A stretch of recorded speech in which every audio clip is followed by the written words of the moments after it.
Hi, and welcome to the weekly market brief with Morton Brown Family Wealth. I'm Dennis Morton, and here with Katie Brown. Katie, how are you this morning? Hey, Dennis, great. How are you doing today?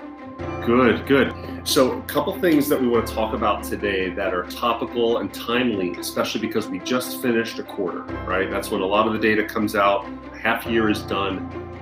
There's been a lot of discussion about just how historic this first half of the year has been relative to others. But we're going to start by talking about just some of the stories that percolate when you get to the end of the time period. Like, what is the best performing fund? There's a Wall Street Journal story over the weekend about the best performing mutual funds year to date. So just to give you a couple of data points, there are 1,342 actively managed funds that the Wall Street Journal looked at to find the best performing stock funds. Only 32 of those 1,300 ended the last 12 months in positive territory. So, if you're looking at performance of funds and everything else, the data set is so small for the ones that actually performed well in this environment, which dates back 12 months. But it was really interesting to talk through some of the characteristics. Katie, these funds, they're not really well diversified. They were in a couple of very narrow places, right? What are some of the sectors that they tended to own? Right. Well, very, very value focused, dividend focused funds. So there you're going to get a lot of energy, a lot of things that maybe have been out of favor for a number of years leading up to this particular market, where all of a sudden their strategy, really takes off. And it's that patience game, and it's fascinating. It's a fascinating kind of study into how long do you sit around waiting for that strategy to work, and recognize not every strategy is going to work all the time. Yeah, because it wasn't. So these funds did not perform well over the last 12 months because they saw something coming, changed their strategy, dove in one place, got out of another. They've been sitting on this space for a long time. I mean, they interview these managers and they say, listen, we're buying the same stocks that we've always bought, but the sun just kind of comes around and shines on them in this moment. So, they've been picking energy. They've been picking, the top holding. I'm going to talk about just one of the funds here. It's the Federated, give me 1 second, I'll tell you the exact name. The Federated Hermes Strategic Value Dividend Fund. That's a mouthful. But looking at some of its top holdings, it's energy companies, it's tobacco companies, Philip Morris, British Tobacco. There's all these names that you would think, oh my gosh, I haven't heard about those in a long time, but they're coming around. Another thing that's kind of interesting, I thought, was how very passive they are. Like these stock pickers, and that's what they are. These are stock pickers. They're not indexes by any stretch. They buy stocks and they hold them forever. This is kind of, we talk a lot about Warren Buffett and like what works for long-term investors. They buy and hold for the long term. So sometimes we're tempted to swoop in and out. That's not how they think about it. But another thing that's interesting is the expenses. Katie, I was looking at the research. The top 5 funds, every fund has an expense ratio, a cost that you pay the manager. You don't see it, but it comes out every year. And that managing that cost is an important part of our role to make sure that we're paying for the right things when we pick a mutual fund. They're very expensive. So we're talking 0.81%, 0.95, 1.23, 1.14. So you think if you're paying a manager to sit around and wait for 10 years for their time in the sun, that's a lot of cost that's baked in, right? Yeah, absolutely. And it's amazing that those expenses are still where they are. We're seeing so much compression, and the Wall Street Journal was very open in this article to say, hey, look, this is like the world of, it's not every single fund out there. It's the funds that they track, but it's the world of funds. And it's not necessarily going to be, these are not recommended funds. These are not funds for every investor. Like each one kind of has its spot where maybe it makes sense, maybe it doesn't, but that is an important thing to look at. I think the biggest thing, and Dennis, you mentioned this, but we went by it so quickly. The biggest thing that blows my mind is only 32 funds over 12 months. So we're not even talking about just this year. Right. Only 32 funds were positive out of the 1,342 funds. That's less than 0.1%. Yeah. And so for any investors out there that are feeling like, oh my gosh, I'm I'm having, and I don't want to even call it losing money, because you don't lose money until you lock it in. But if you're seeing your returns come down this year, you are not alone. And there are very few places to hide. But there's also, I don't know, we're going to talk a little bit about kind of where do we go from here and how this lines up. Yeah. You know a term we haven't used much this year that we used all last year? FOMO, fear of missing out, right? So last year, the fear of missing out was, oh my gosh, I should be in Bitcoin, or I should be in, these crazy meme stuff. Am I missing out on the things that are going up? Articles like this can create the opposite FOMO. Like, should I have been in something that was more defensive? Oh my gosh, I should have been in one of these funds instead of whatever the thing is that I owned. Just to give you some perspective on what you would have had to do to be in the best performing funds over the last 12 months. If I told you, now again, we're just going to take the number one fund on this list, that Federated, Federated Strategic Value.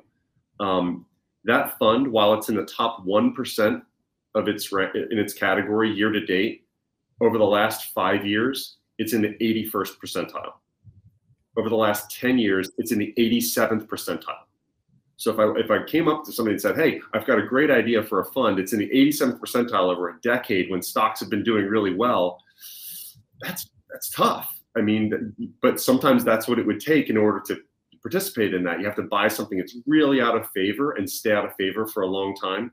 And just to give you some perspective, over the last 10 years, the S&P 500 index is up 241%. This is as of, yes, I'm just using Y charts. 241%. That number one fund is up 133%, 241 to 133.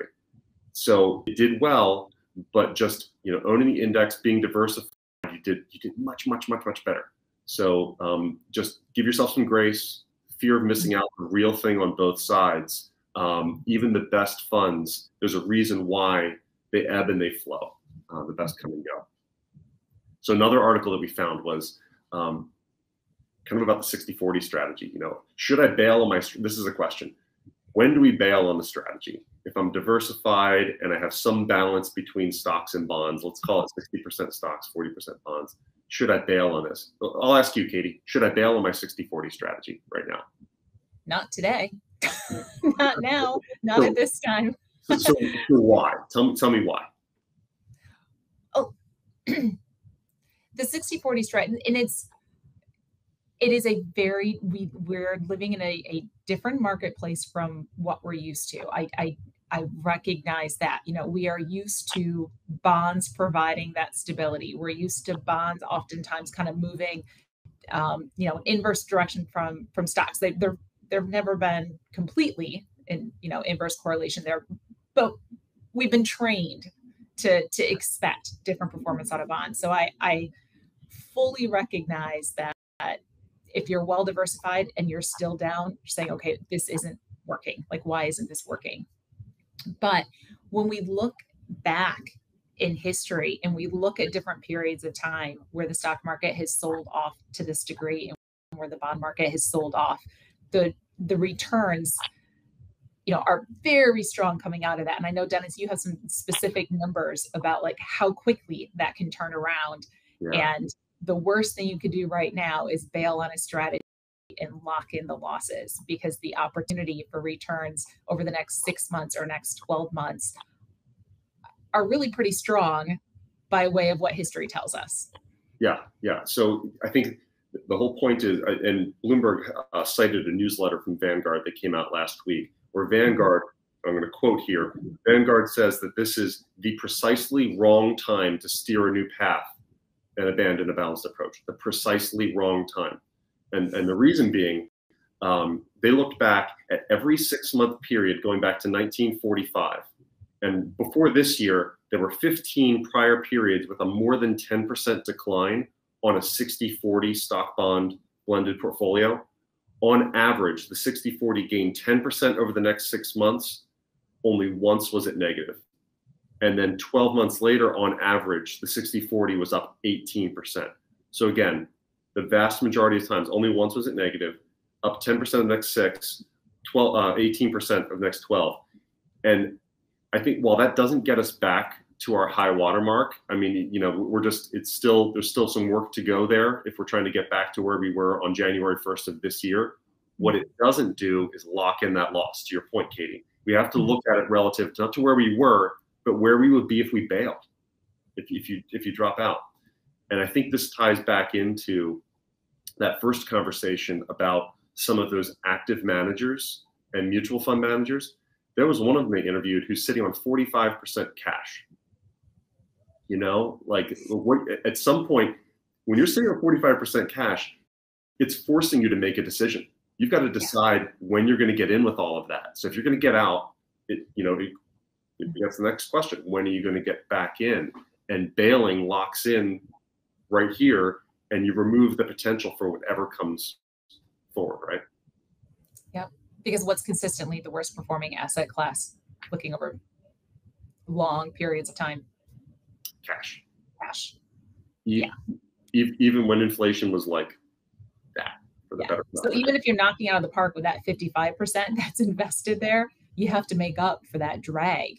Like, I can't imagine the pressure on a portfolio manager sitting on 45% cash and trying to find what that big bet is going to be. When I was reading that Wall Street Journal article, and by the way, please enter in any questions in the chat that you might have. If there's things that are top of mind for you, I've neglected to mention that at the beginning, please add them into the chat. Happy to discuss anything that's top of mind for you. But meanwhile, while we're riffing on this, because we get really passionate on this side, when you read that Wall Street Journal article, didn't you feel stressed out for the mutual fund managers? Didn't it feel like this is your job to run a mutual fund, and your style is out of favor for 5, 10 plus years, and you have a high fee, the fee compression's there. Doesn't it feel stressful to have to figure out how to beat the market all the time? Yes. And the one thing about this article too is that those funds that it covered, they were not covering like very niche industries, I don't believe. Like they were looking for more kind of broad funds. And I think if you're going to bring in an active manager, we kind of go back and forth on that. There might be, if you're going to bring in an active manager, there are kind of specific areas of the market where some active management makes more sense. It is much more challenging when you're trying to compete against the larger indexes. Like that's a tough spot to be for any manager, I think. You know what's helpful sometimes, and I like when there's a face put on an investment. So when they talk to a mutual fund manager and there's a person there who runs the fund, right? Mm-hmm. I like the idea of personifying your investments. So if we take that 60-40, say you're in a 60-40 stock and bond portfolio, you might have 5 or 6 different stock funds in the 60. You might have 3 or 4 different bond funds in the 40. I like the idea of asking each one, what are you supposed to be doing? Large cap stock index, what are you supposed to be doing? Small index, what are you supposed to be doing? Because that's a really important thing, especially on the bond side. We've talked a lot about bonds recently because I think it's neglected. When we set up a bond fund, we're asking it to preserve capital and provide income. Step 1, step 2. And if you're not preserving capital and you're not providing income, then what function are you serving? So I think it's important to say, like, imagine your portfolio is saying, like, what role are you supposed to play? What are you doing here? And are you doing that role well? That's kind of a better evaluation tool than are you up, are you down, are you beating the market? Mm-hmm. Mm-hmm. Agreed, because those roles, as we talked about, something will always underperform and hopefully something will outperform. But if you're well diversified and you don't know, and that's, we often bring up that Callan chart, that quilt of kind of, laying out the different asset classes and their performance on a year-over-year basis. It does not matter how long you stare at that thing. You will not find a pattern. You don't know from any year to year what the best performing asset class is going to be. And there's always going to be something at the bottom, and chances are that one will end up at the top. So you need it all. Right. But yeah. Yeah, I think that's you need it all. And there's, the humility that we need right now. We've talked about this before. There's the direction things are going, and then there's the pace. Like there's things are moving so fast to try and pin it. Look what's happening with oil prices in the last few days and weeks. I mean, we've just seen retracing and just different commodities falling off a cliff and other things happening so fast. It's difficult to kind of project things out over time. So I think one other consideration when we talk about the construction of your portfolio, the role of active managers versus passive, all those things, every decision to put an investment in your portfolio is an active decision. You might use indexes, you might use passive investments that just kind of own the market or broadly well diversified, but the amount that you put in, the investment that you choose, those are all active decisions, and they should be thoughtful. They should be thoughtful decisions about what makes it in. Yeah. So one last piece that we wanted to cover today, and all of this conversation about the best performing funds and active managers and everything else, it brought me back to one of my favorite pieces historically from Alpha Architect, a great research firm based out of the Philadelphia area. And the title of the piece was called "Even God Would Get Fired as an Active Manager." And so don't get into heresy here. Just to explain the title of the piece, why even God would get fired as an active manager. Alpha Architect walked through this exercise of saying, what if you had all the knowledge of what was to come? What if you were all-knowing, all-seeing as an investment manager, and you could pick the top 10% of all the best performing stocks for the next 5-year period, and then 5 years from now rebalance to pick the next top 10%, and so on and so on and so on. And they did this going back, starting in 1927 and taking it all the way up through 2017 when the piece was written.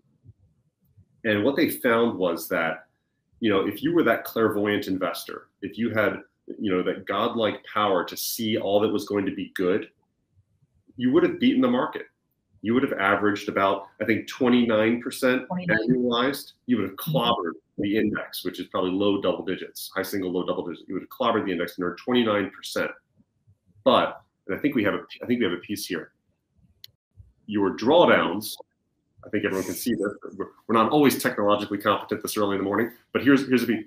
But your drawdowns during those periods would be breathtaking. So even though you were earning 29% per year, there were times when in that 5-year period, you were down 20, 30, 40, even 70% during the Great Depression. Massive drawdowns. So the point being, at some point, if this all-knowing, all-seeing person was managing your money and telling you, I'm going to earn 29% per year, they would also have to say, but in the interim, you could be down substantially. And can you, and can you not fire that portfolio manager? This is the challenge that it kind of resonates right now, because we're feeling, all right, things aren't working right now. It's not, well, even if we knew everything in advance, they don't necessarily work. This chart, I think, is one of the most humble charts I've ever seen, Katie. I completely agree. Yeah. Yeah. I love the study here because it is a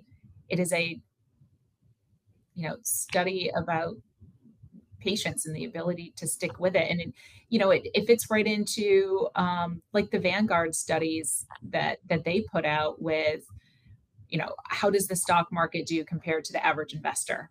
And the average investor consistently underperforms. And it's because it's difficult to stick with a strategy. It's difficult to see your money going down. I do. And, I recognize that it's difficult. And of course I hear it from clients too. They're like, oh, I've lost money. I'm like, but it's not lost. It's kind of sitting dormant right now. Right. We have not sold. We're not locking in. It will come back. And it does. Eventually it comes back. But it also, also plays back to making sure you have the right level of risk in each appropriate bucket. You need those cash reserves. You need kind of your short-term money. You need to recognize when long-term money is long-term money, and be comfortable enough with the level of risk that's there. And somebody's long-term level of risk might be different from somebody else's long-term level of risk. So it is a knowing yourself and kind of recognizing how you feel. There's a lot that goes into that. But yeah, and turn off the TV if you need to. Yeah, and it's a lot of it is managing expectations. Like, Yeah. I imagine we'll kind of tie these two things together. We talk about the all-knowing, all-seeing portfolio manager who can pick all the right things, and then you have those active managers we talk about who are doing well right now. An important role for them and for us is setting expectations to say, listen, these are things that can happen. The market can pull back. There is nothing that always goes up. So if we set those expectations, then it becomes a little bit easier to navigate and at least understand, okay, here's what we can do. You can tax loss harvest, you can rebalance, you can do certain things that are constructive when the markets, you can dollar cost average into the market, whatever it might be. There are things you can do that are constructive. And I think something that's a little bit unique even to this particular year, when we're seeing both stocks and bonds sell off as much as they do, you can make those tilts a little bit to your risk profile. I would not say significantly, but when both things are on sale, if you want to shift a little bit more from stocks over to bonds or even vice versa, you can do that because it's not as if you're selling something that's higher to go down, flip flop, sorry, something lower to go to something higher. Right. Right. So it is a unique market from that standpoint. And I think you can make those dial up and dial downs a little bit more easily. So a couple things here. We have a question regarding thoughts on real estate funds and REITs. So I think one of the things about REITs are getting kind of clobbered along with equity funds right now. The one benefit of investing in a real estate fund is you tend to have a higher dividend. So that acts as a buffer for the performance of the fund. It's going to perform a little bit differently. So with everything being repriced at the same time, you just kind of have that massive drawdown across all asset classes. But REITs are going to occupy a different, unique profile for you because they're going to pay a higher rate of interest. The thing that we want to caution against, and people get caught up on sometimes when you think about real estate, is we imagine things like large office spaces in Manhattan. That was a thing in the pandemic. You're like, oh my gosh, all these offices are empty in Manhattan. What does it do to real estate? And real estate did lag behind on the recovery a little bit. But if you own a REIT fund, odds are there's a lot of things in there that are also doing quite well right now. So you look at one of the publicly traded real estate funds, the iShares Global Real Estate ETF, which is ticker symbol REET. So you have Prologis, which is fulfillment centers, like large warehouses. You have public storage. You have Simon Property Group. You have everything from data centers. You have cell towers. A lot of things that are really well diversified, and I think that they can do well when it's a risk-off attitude. They're going to capture a lot of the downside, but again, they're going to occupy a different profile because they're paying dividends. And I'm just kind of pulling on the. We have seen year to date something like Simon Property Group. That's selling a pretty steep discount right now. Probably down about 37%. So it's capturing some of the sharper downside on the retail, driven by consumer. But real estate's going to play a different role based on the income that it provides. Speaking of income, there was another question that came up in the course of this week, Katie, and there's certain things that we forget about that mechanically, that when we talk about how a portfolio is constructed.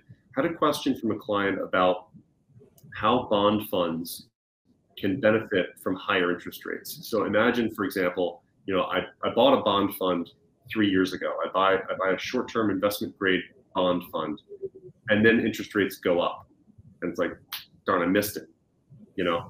Like I bought when interest rates were low, and now they're higher, and I'm not earning that income.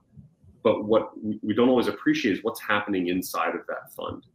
How you're participating in rising interest rates, because if you look at something like the Vanguard short-term investment grade fund, there's a large portion of the bonds that are inside that fund that are maturing every year, that are in that 1 to 5 year maturity range. So if interest rates go up, every year you have bonds that are maturing and being reinvested at higher rates.